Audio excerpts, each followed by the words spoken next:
All right, guys, as you can tell by the thumbnail, we got a controversial subject today.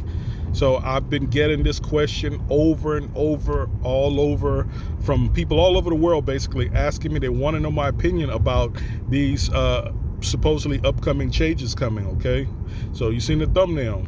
So pretty much the whole hot topic right now in the automotive aftermarket industry is supposedly the change for the security systems, where some of the aftermarket tools are going to require like the NASTF login VSP to be able to access immobilizer type functions. Okay, so everybody wants to know what I think about it. I gave some small answers, but here's a video. I decided to make a video to kind of explain my thoughts, my ideas, what I think. We got to first look at the idea of why this even came about, right? Supposedly there's a lot of high-tech theft going on in the automotive industry, and a lot of these tools are being used for bad, right? Just like any tool, it can be used for good or bad, right? You know, a knife can be used for good or bad. A gun can be used for good or bad. So I could definitely understand that point.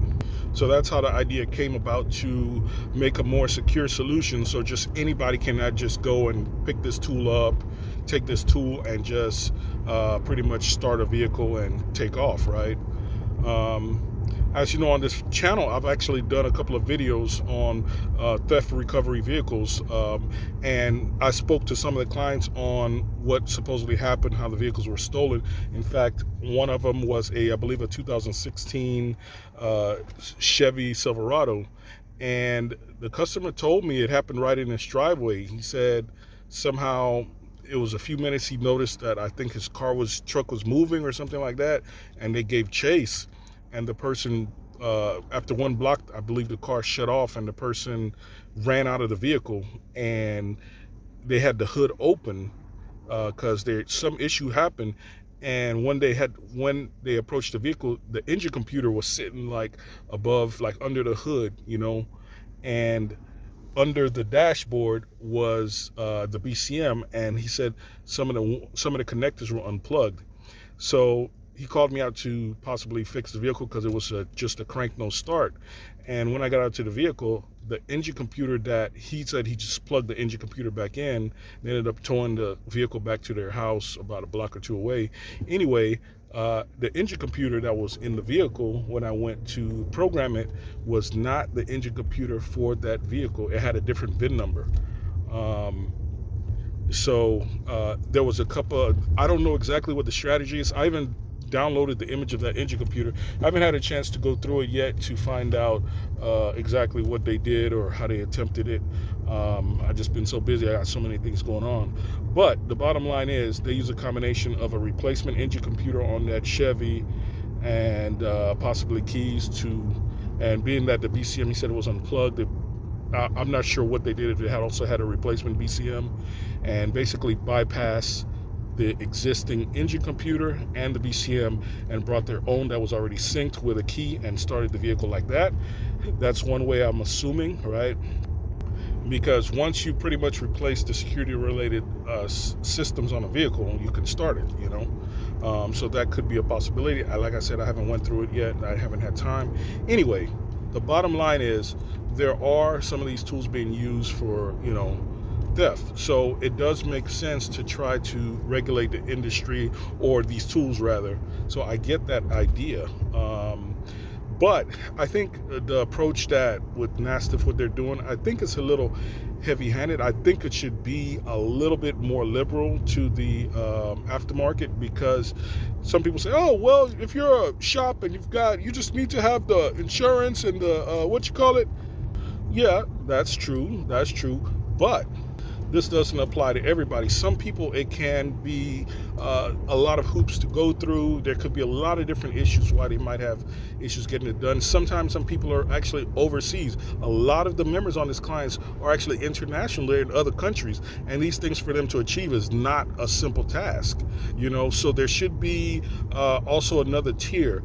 The main issue is not that or rather the main issue is that you want to identify who has access to the tools and who had access to that VIN number to be able to program that vehicle. That's fine. So I think a bit lessening of the requirements and more to identification of who has access to the systems, right? And then maybe you could even make it for under right to repair, like possibly the owner of that vehicle has access to be able to access the security system of his own vehicle. You see what I'm saying? I think there needs to be a different approach if you're going to look at trying to lock the whole thing down, because if I own my vehicle, I have a right to do whatever I want with it's mine. I own everything. I own the computer module, I own the key, I own the engine, everything. I can take it apart, do whatever, fill it up with gasoline, light it on fire. It's mine. I have a choice to do all those things with it, right? So I should not have there should not be somebody saying, well, you cannot program a key to your vehicle. No, that's BS. I should be able to do that if I have the proper tools to do it. So that's a dilemma or issue that a lot of customers face. If you go back and watch my video programming an engine computer from Africa, I have customers from around the world. This is not the only time or only all the time. They send me items or different things to get done, requests and everything like that, because in certain countries you just don't have access to a lot of these resources and services because they just don't exist. The infrastructure is not there. And there's some people, their vehicle is their livelihood and they have no way of using these vehicles when they have these certain issues, guys. Bottom line, my opinion is there needs to be a better balance in how the access is given. It needs to be able to be open also to the owner, right to repair. And there are already ID services, like for example, ID.me, where, or whatever service you make, even if you just open a NASTF to a right to repair level, and now everyone that owns a certain vehicle, they provide proof of ownership, and they also have now access to their vehicle to be able to access security information for their own particular vehicle, right? With proper identification, credentials, whatever the case may be.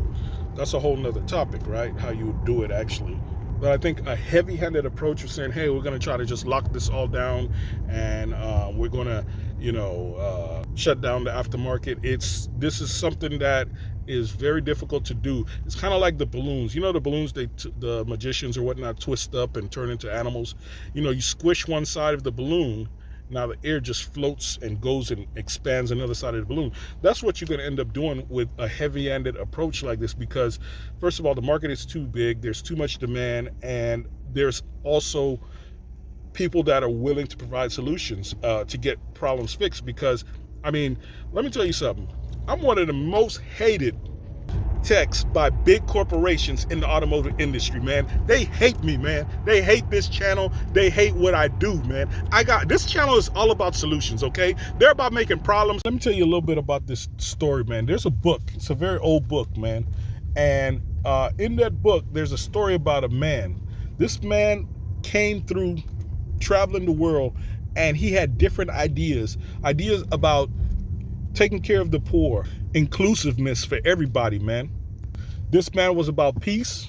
In fact, a lot of people know him as the Prince of Peace, Let me tell you something. For those ideas and the good things this man did, they killed that man, okay, in this story, right? That's the same way they hate me and they hate this channel, man. I'm all about doing the right things, the good things for people, man.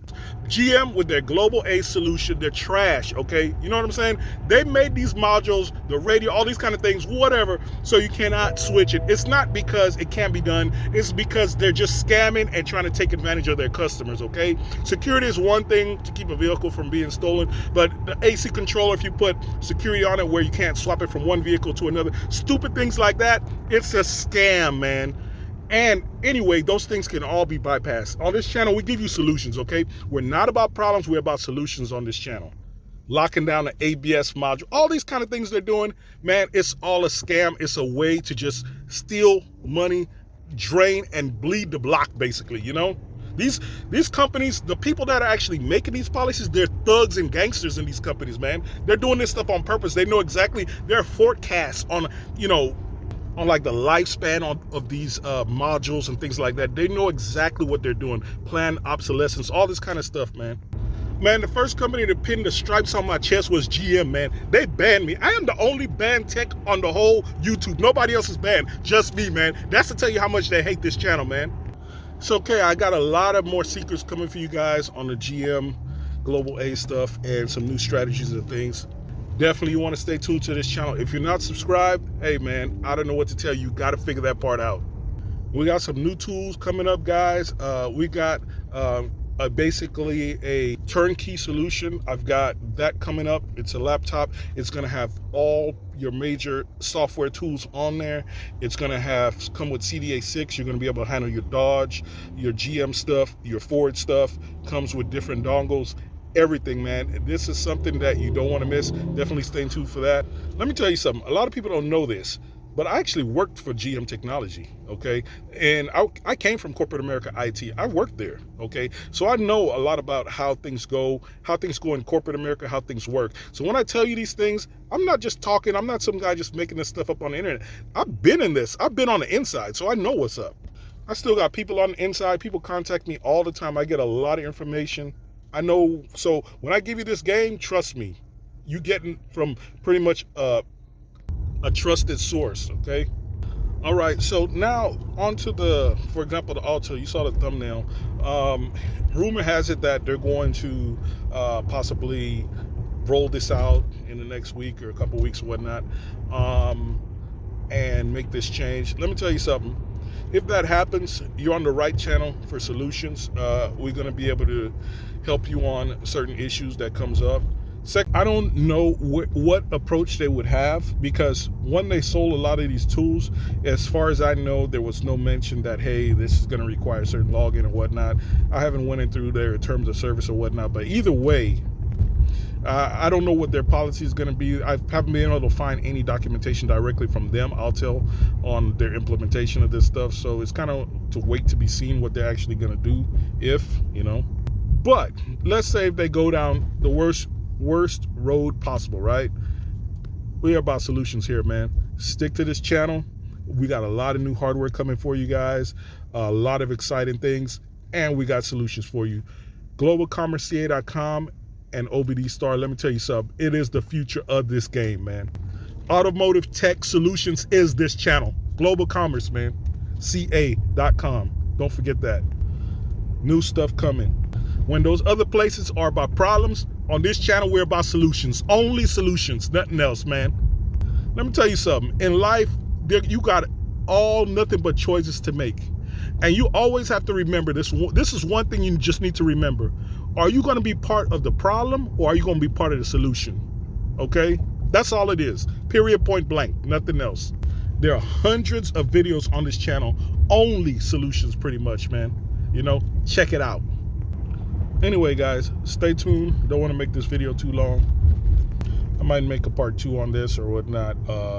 But stay tuned. Click that thumbs up button. Like and subscribe. See you on the next one, boys.